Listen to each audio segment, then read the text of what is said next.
All right, let's get into it. You know, when we think about the internet, it's easy to picture just a few giant companies running the show. But if you look a little closer, you'll find these incredible independent groups kind of forging their own paths. Today, we're diving into the story of one of those groups from Bulgaria. And it's a fascinating tale of how a rebellious community grew into a guardian of digital culture. This is the story of IndIT. So who are these folks? Well, right on their website, they call themselves a project of geeks, nerds, hackers, and internet gurus. I mean, that's not your typical corporate mission statement, is it?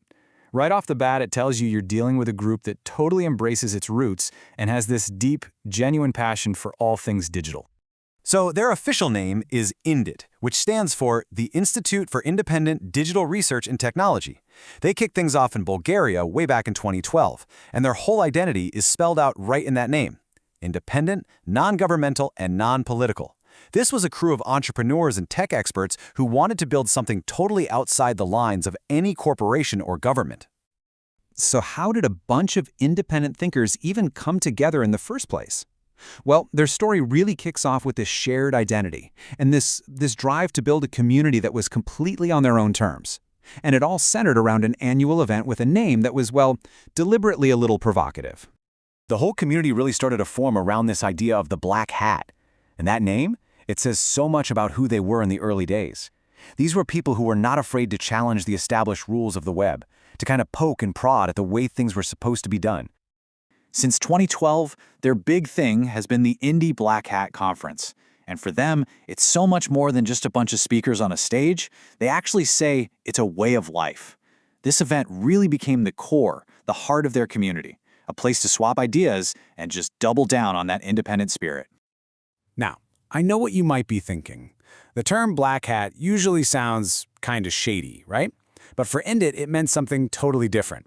At one of their conferences in 2019, they actually had a whole discussion about the ethical border between white hat and black hat. See, for them, it's not about being malicious, it's about exploring alternative ways of doing things online, pushing boundaries, and always questioning the status quo.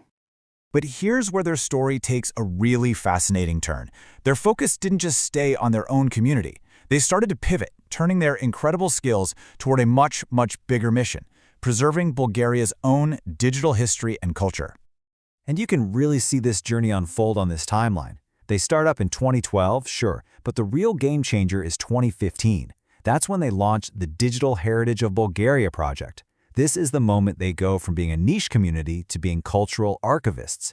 And that mission just gets stronger with their independent site in 2024 and making it official with the IND Foundation in 2025. And this wasn't just some abstract idea. They got their hands dirty with some seriously important work. Their heritage projects are amazing. They're saving important Bulgarian websites from just vanishing into thin air. They're building a complete digital database of paintings by Bulgarian artists. And get this, they're even digitizing every single issue of the very first Bulgarian computer magazine from 1985 to 1990. That's like priceless digital archaeology. So all that work preserving the past really set the stage for the IndIT of today. Now they've just blossomed into this incredible organization that applies its unique tech skills at the crossroads where technology meets art and society. And some of the stuff they're doing is genuinely surprising and super impactful. For instance, they're using artificial intelligence, but not to make a profit. They're using it to bring art to life. They've worked with Bulgaria's Union of Architects and even used AI to animate a famous painting called Ratchanitsa, creating a whole new way for people to connect with classic art. How cool is that? And through their foundation, they've got this initiative called Old Laptop, New Hope. It's just a beautiful, simple idea.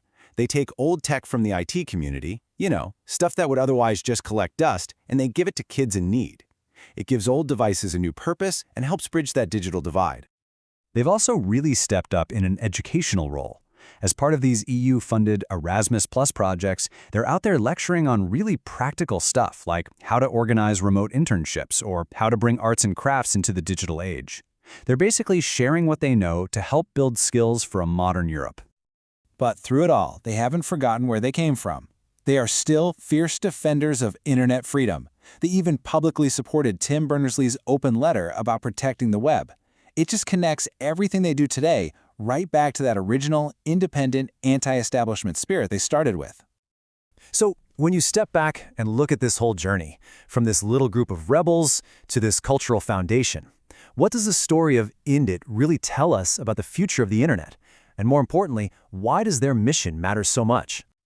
You can almost break down their evolution into 3 acts. Act 1, they form a Revel community around their Black Hat conferences. Act 2, they pivot and become cultural archivists with the Digital Heritage Project. And Act 3, they mature into a genuine social force with their foundation and all their modern work in art, education, and charity. And of course, a story like this is always driven by passionate people. People like Georgy Dinchev. He's the manager of the IndIT Foundation and the creator of a virtual gallery called Scanner. He really is the perfect example of this fusion of digital entrepreneurship and cultural passion that is modern IndIT. And that brings us to the really crucial point. The story of IndIT proves that small, independent groups can play a huge role in making our digital world better. It leaves us with a pretty vital question, doesn't it? In a world that feels so dominated by big tech, who else is going to step up to guard our shared culture and the independent future of the web?